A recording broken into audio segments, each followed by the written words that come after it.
Hello guys, in this video I'm going to show you how to set the tint on the Photoleap application. But first of all, I just want to mention, please don't forget to subscribe to our channel, because at 100,000 subscribers we are going to show you our YouTube revenue statistics and growth strategy, how to make money online. So let's jump into it. First of all, open the application on your device.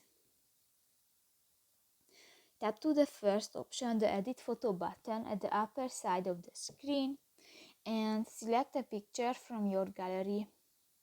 Go to the Adjust button at the bottom of the page and go to the Tint option next to the Temperature button at the upper side of the screen, and just pad the line on the scale and you can edit the tint, and you can select the background or the people, and new, for example, you can edit the people tint.